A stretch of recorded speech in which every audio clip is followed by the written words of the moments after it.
Y el presidente Andrés Manuel López Obrador también se pronunció sobre esta marcha. Desde Puebla llamó alcahuetes a los asistentes. Escuchemos.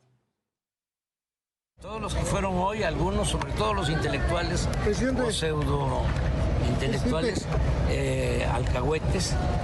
se quedaron callados para Everardo Ledesma del 2006, compañero del ferrocarrilero, 2012, pero ahora ya me llama mucho la atención y además celebro que digan nuestra democracia, porque sí, es la de ellos, nada más. Déjeme tomar una foto con mi presidente, es la del poder sin pueblo, es Kratos sin demos. Esa es la democracia de ellos. Nada más que ahora ya en México hay una auténtica democracia y vivimos en un país libre. Y la marcha no solo ocurrió, le decía, en la Ciudad de México, donde sí hubo la mayor cantidad de personas, fue la más masiva, pero también cientos de personas se congregaron en otros estados como Aguascalientes, Campeche, Durango, el Estado de México, Tabasco, Puebla, Morelos, entre otras entidades. Y la marcha también tuvo eco en el extranjero, sobre todo en ciudades como Barcelona y Madrid en España, Washington, DC, Londres, París, San José en Costa Rica, Toronto en Canadá, entre algunas otras donde hubo manifestaciones, marchas también, manifestaciones sobre todo por la defensa de la democracia.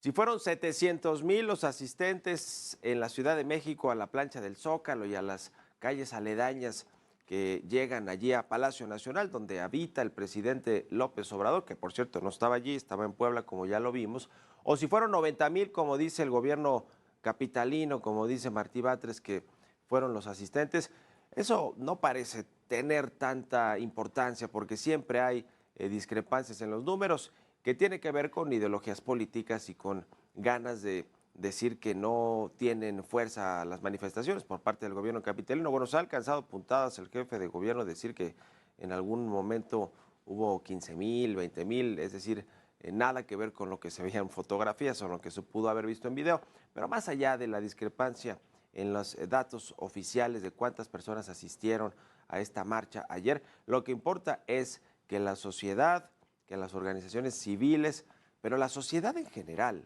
cualquier persona de a pie que tiene un trabajo, que tiene familia, que vive en la Ciudad de México y que le preocupa lo que sucede con la democracia, con el INE, con el Tribunal Electoral, con los organismos autónomos, con las libertades, pues se haya salido a manifestar como lo hizo el presidente López Obrador, el ahora presidente, pero cuando era candidato, cuando era líder partidista y líder social, como lo hizo decenas de veces y se le permitió, y lo que yo recuerdo es que no había críticas de este tipo, de llamarle alcahueta, de llamarle falso, de llamarle hipócrita, es decir, estos calificativos que cuando vienen de políticos como el presidente López Obrador o como quien pretende suceder al presidente en la presidencia de la República, que es Claudia Sheinbaum, se convierte efectivamente en un tema político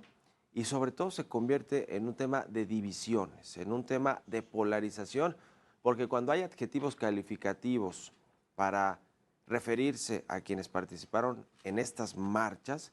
como el de alcahuetes, hipócritas y falsos,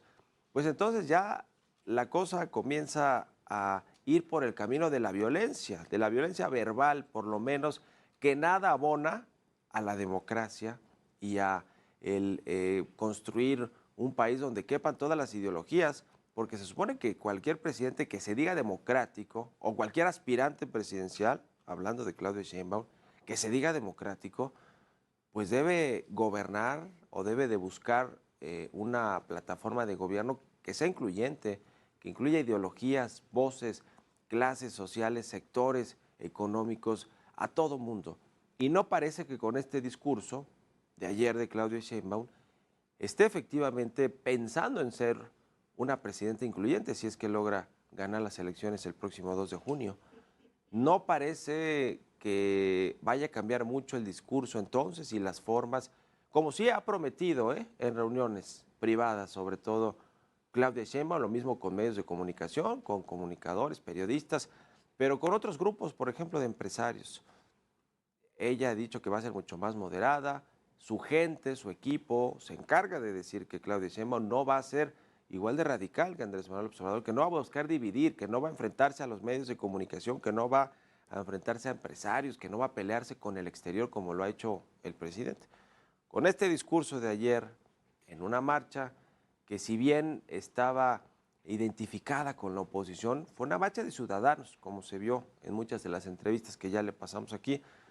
y que el aspirante presidencial, porque el presidente ya sabemos que iba a descalificar, porque al presidente como le quitaron ese monopolio de las marchas, porque ya es presidente, ya no es oposición, ahora pues todo lo que huela a lo que él hizo durante 20 o más de 20 años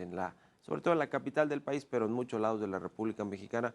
pues no le gusta, le incomoda. Él quiere seguir siendo el único que puede manifestarse a sus anchas o bloquear vialidades o hacer plantones, ¿no? Como el que hizo en Reforma. Pero más allá del tema del presidente, que sabemos cómo reacciona, creo que vale mucho la pena centrarse en lo que dijo Claudia Sheinbaum, quien está compitiendo por la presidencia de la República, sobre todo por todo esto que ya le decía, porque ella ha vendido en privado y con la gente que la acompaña en su candidatura a la presidencia de la República, sé que ha querido mostrar mucho más moderada y no parece que sea así, por lo menos en términos discursivos, después de lo que dijo ayer en la explanada del INE.